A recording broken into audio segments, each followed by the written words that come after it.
Election को सिर्फ 7 दिन बाकी हैं और इन 7 दिनों से पहले पीटीआई, इमरान खान बानी चेयरमैन, उनके खिलाफ 2 बड़े फैसले आते हैं। साइफर केस में 10 साल की सज़ा और फिर तोशा खाना में 14 साल की सज़ा इमरान खान को, और साथ ही उनकी अहलिया बुशरा बीबी को 14 साल की सज़ा और 1 अरब 57 करोड़ रुपए की मालियत का जुर्माना भी किया जाता है। मकसद क्या है? इस सारे मामले के पीछे मकसद क्या है? निज़ाम क्या हासिल करना चाहता है? इतनी उजलत में कानूनी नकाइज से भरे हुए ये फैसले और फिर हक के दिफा छीन लेना, वकला को, विटनेसेस को जरा करने की इजाज़त न देना और फिर मुल्ज़म की गैर मौजूदगी में सज़ाएं अनाउंस करना, आखिर इतनी जल्दी, इतनी उजलत, इतना कौन सा पहाड़ गिरने लगा था, कौन सी क़यामत आने लगी थी कि इन सारी चीज़ों को आइन को बलाए ताक रखते हुए, कानून को बलाए ताक रखते हुए जल्दी जल्दी आनन फानन ये फैसले किए गए। आखिर मकासद क्या है? इमरान खान के साथ वकला की डेली बेसिस पर मुलाकातें, इमरान खान के साथ कन्वर्सेशन, इमरान खान की पैगाम रसानी और फिर लोगों तक इमरान खान के पैगामात का पहुंचना, ये सारी चीज़ें निज़ाम को बिल्कुल भा नहीं रही थीं। निज़ाम ये सोच रहा था कि अगर इमरान खान इसी तरह से वकला के ज़रिए आवाम के साथ कनेक्टेड रहते हैं तो आवाम के अंदर जो जोश है, जज्बा है, जो उम्मीद की किरण है, वो दिन ब दिन बढ़ती चली जा रही है। लिहाजा इलेक्शन से ठीक 7-8 दिन पहले इमरान खान के साथ इस तरह के फैसले इमरान खान के खिलाफ आना और फिर इस तरह की सज़ाएं देना, मकसद सिर्फ यही था कि इमरान खान का कनेक्शन मुनक़िते किया जाए आवाम के साथ। जो इस वक्त इमरान खान जिस तरह का भी पैगाम देते हैं, जिस तरह से एक नई लहर दौड़ जाती है आवाम के अंदर, जैसे ही कोई पैगाम आता है इमरान खान की तरफ से वो टीवी चैनल्स की हेडलाइन बन जाता है। तो निज़ाम को ये चीज़ें पसंद न थीं और निज़ाम इंतहाई खौफज़दा था। लिहाजा बग़ैर किसी आइनी और कानूनी नुक्ते को मद्देनज़र रखते हुए, चाहे कानून की पामाली हो जाए, चाहे इंसानी हकूक़ की पामाली हो जाए, कोई परवाह नहीं करनी, मगर इमरान खान को किसी न किसी तरीके से इन सारी चीज़ों से दूर रखना है, इलेक्शन से दूर रखना है, आवाम से दूर रखना है। लिहाजा फैसले सुनाए गए। पूरी आवाम जानती है, इंटरनेशनल मीडिया जानता है कि ये जितने भी केसेस बनाए गए इमरान खान के ख़िलाफ़ वो झूठ पर मबनी है, बदनीति पर मबनी है, सियासी विक्टिमाइजेशन पर मबनी है। लिहाजा आवाम में कोई इस तरह का तासुर पैदा नहीं हुआ कि आवाम कुछ हैरान हो, आवाम शौक हो, आवाम के अंदर उस तरह की कोई रद्द अमल आए। आवाम ने ऑलरेडी इस चीज़ को एक्सेप्ट कर लिया हुआ है कि सारी चीज़ें बेबुनियाद हैं, झूठ पर मबनी हैं और रेत के ढेर की तरह ये सारी चीज़ें वक्त आने पर धड़म से गिर जाने वाली हैं, क्योंकि इन फैसलों में बहुत सारे कानूनी नकाइस हैं, बहुत सारी कानूनी गलतियां हैं। और जब ये फैसले बड़ी अदालतों में जाएंगे और बड़ी अदालतें अगर मेरिट पर फैसला करती हैं, कानूनी और आइनी शिकों को सामने रखते हुए फैसला करती हैं, तो ये फैसले उसी वक्त बुनियादी गलतियों की बुनियाद पर ये फैसले गिर जाएंगे, धड़म से गिर जाएंगे, जिनकी कोई हैसियत न अब है और न तब होगी। लिहाजा अभी एक लंबी कानूनी जंग जारी रहेगी और ये सारा कुछ एक प्लान मंसूबे के तहत किया गया और एक प्लान साजिश के तहत किया गया। आवाम को किसी किस्म की परेशानी की ज़रूरत नहीं है और जिस तरह से जो निज़ाम है उसका ये ख्याल था कि ये जब फैसले आएंगे तो लोगों में एक रद्द अमल आएगा, लोग बाहर निकलेंगे, तोड़ फोड़ करेंगे और एक नया रिएक्शन आएगा जिसके नतीजे में उनके दूसरे जो मकासद हैं वो उन मकासद को हासिल करेंगे। लेकिन इमरान खान की तरफ से ये वाज़ेह मैसेज था कि आपने किसी तरह का भी तोड़ फोड़ नहीं करना, कोई रद्द अमल नहीं देना, बल्कि अपनी पूरी तवज्जो 2024 के इलेक्शन पर 8 फरवरी पर मरकूज़ करनी है।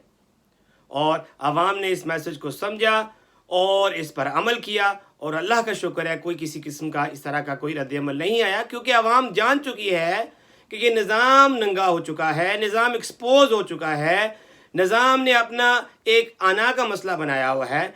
और आवाम एक तरफ है, पाकिस्तान तहरीक इंसाफ एक तरफ है, और ये पूरे का पूरा निज़ाम एक तरफ खड़ा है। अब होने क्या जा रहा है, ये जो 7 दिन बाकी हैं या 6 दिन बाकी हैं, इन 6 या 7 दिनों में अगला टारगेट है कि इमरान खान के साथ जो जुड़े हुए लीडरान हैं या पीटीआई के टिकटों पर जो आज़ाद उम्मीदवारान पीटीआई की तरफ से इलेक्शन लड़ रहे हैं, वो चूँकि आज़ाद उम्मीदवारान हैं तो उन पर पार्टी का कोई आइन या कानून लागू नहीं होता। लिहाजा अब अगला मरला ये है कि इन उम्मीदवारान जो कि 8 या 850 के करीब लोग हैं या 900 के करीब लोग हैं आज़ाद उम्मीदवारान, इनको किस तरह से टैकल करना है। निज़ाम को चलाने वाले ये लोग, ये बड़े बड़े इदारों के सरबराहान, इन्होंने अब अगला मरला ये करना है कि पीटीआई के जो आज़ाद उम्मीदवारान हैं उनके साथ फ़र्दन मुलाकातें की जाएंगी, मीटिंग्स की जाएंगी, उनके ऊपर तरह तरह के प्रेशर्स डाले जाएंगे, उनको तरह तरह की डील्स दी जाएंगी, उनको तरह तरह के सवालात दिए जाएंगे और उनसे जवाबात मांगे जाएंगे, उनके साथ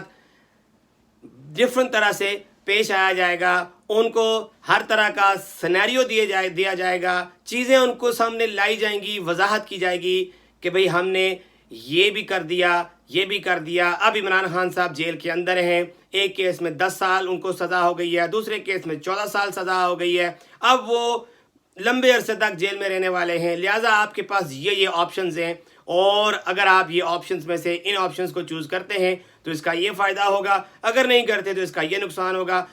आज़ाद उम्मीदवारान के साथ बारगेनिंग की जाएगी कि तुम लोग इलेक्शन जीतने के बाद फ़लाँ पार्टी में जाओगे, फ़लाँ पार्टी में जाओगे, हमारे कहने पर चलोगे, जिस तरह हम कहेंगे वैसे होगा। ये सारी चीज़ें होने वाली हैं। ये एक 6 या 7 दिन का जो वक्त है, जो टाइम है, ये जो एक हफ़्ते का टाइम है, इस हफ़्ते में इस तरह के मामलात होने जा रहे हैं। और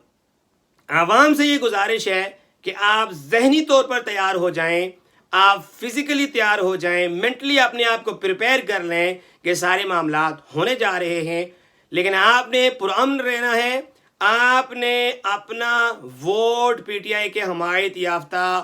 कैंडिडेट के लिए कॉस्ट करना है, और फिर आपने अपने अपने कैंडिडेट्स पर नज़र रखनी है, और आपने इनके साथ वही रवैया अख्तियार करना है जो रवैया पहले जिन लोगों ने पीटीआई को छोड़ा और उनको शिकस्त खानी पड़ी और बड़ी बुरी तरह से उनका पॉलिटिकल करियर डिस्ट्रॉय हो गया। यही चीज़ें आपने जहन में रखनी है कि अगर ये लोग आपके वोट की ताकत से जीत कर आगे आते हैं और फिर आपका वोट दूसरी पार्टीज़ को जाकर बेच देते हैं, उनमें शामिल हो जाते हैं, तो आपने याद रखना है कि किस तरह इनसे डील करना है। आपने याद रखना है, आपने अपने इस वोट की ताकत पर पहरा देना है, अपने वोट पर पहरा देना है, और इस चीज़ को बावर कराना है कि नहीं, हमने तुम्हें वोट दिया, इमरान खान के लिए वोट दिया, पाकिस्तान तहरीक इंसाफ के लिए वोट दिया, पाकिस्तान के लिए वोट दिया, तुम्हारी जुर्रत नहीं कि तुम हमारे वोट को जाकर बेच सको। ये आपने याद रखना है। ये सब कुछ होने जा रहा है। ये हॉर्स ट्रेडिंग की मंडियां लगने जा रही हैं।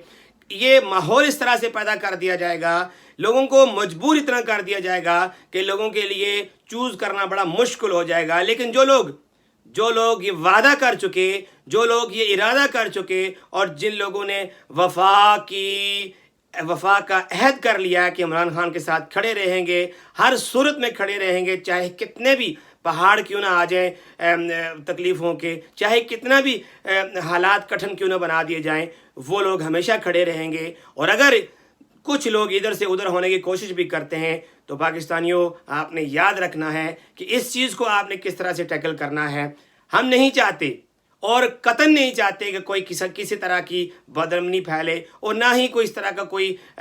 माहौल पैदा हो जिसमें